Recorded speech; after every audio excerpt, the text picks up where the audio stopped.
Di ba may mga customers tayong umu-order sa live, umu-order through chats, na sometimes hindi inaabot ng stocks. So ano daw ba yung pwedeng nilang gawin? Ang orders natin is from our live selling at the same time through chat din sa Facebook.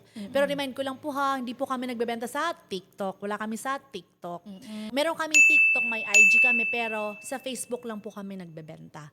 Okay, Demadox Jewelry, yung meron pong blue check. Una po, lagi ako nagpapaalala lagi na sa bank account lang po namin magbabayad. Yan po, nasa taas po ng aking screen yung BDO bank account number namin. Hindi po namin mapapaship yan pag sa ibang bank account po kayo nagbayad. So, paki-take note po ang aming bank account number. Then, doon naman sa mga customer natin na hindi inaabot ng stocks natin, we have so many designs actually. Every live po, ang dami kong mga choices, ang dami po naming mga designs na nilalabas.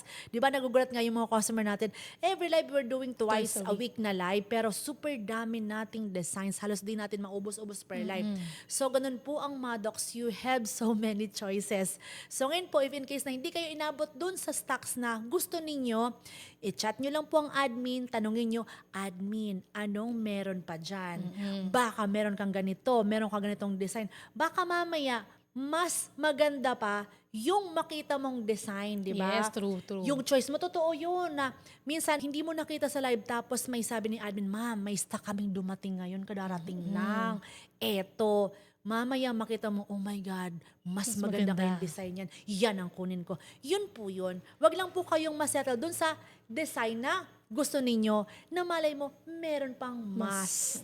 Nangyayari yun. Totoo. True. And then also, kami naman minsan po sa mga nagmamay naman po sa live, hindi kayo natatawag sa live, di ba? Kasi madami. Hindi nga, oo. So ngayon, maglagay po kayo ng emoticons or mga heart-heart pag nagmamine kayo. Kita namin yan. Pag make your mind unique.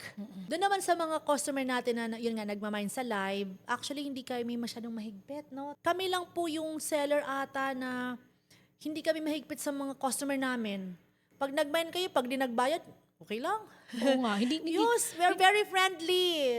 hindi namin kayo pinupost. So, Wala hindi kaming kami ganon. Tsaka, yeah, we love you. May mga, di ba, nagmamine sila. Pag lalo po yung mga maramihan. Pero sa mga limited, pwede. Baka please, ano lang, yung sure na sure. Oo. Yung sa maramihan namin, it's okay. Kasi, sabi ko, di ba, babae. Normal sa babae na, ops, may niya yan. Tapos ngayon, ayoko niyan. Ito lang, isa na lang kukunin ko. It's okay. Wala pong problema sa amin yun.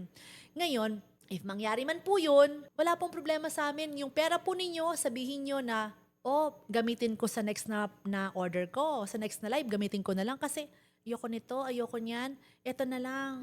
O, diba? Or pwede naman kung gusto mo magpa-refund, we do refund. Wala pong problema sa amin yun.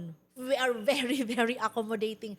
Another one po, dun sa mga nagre-refund pala, we have our schedule lang po talaga kasi. Kasi syempre, of course, we need to follow the bank law. Kasi po, kami ay legit na business. We yes. cannot do yung everyday. Syempre, may mga kailangan kaming sundin din sa bangko. So, we need to follow that. Basta may schedule lang po kami ng refund per week. I think thrice a week tayo nag-refund. Thrice. Yun, thrice or minsan 4 nga eh. Depende. Kasi syempre Saturday, Sunday walang bangko. Beyond Maddox.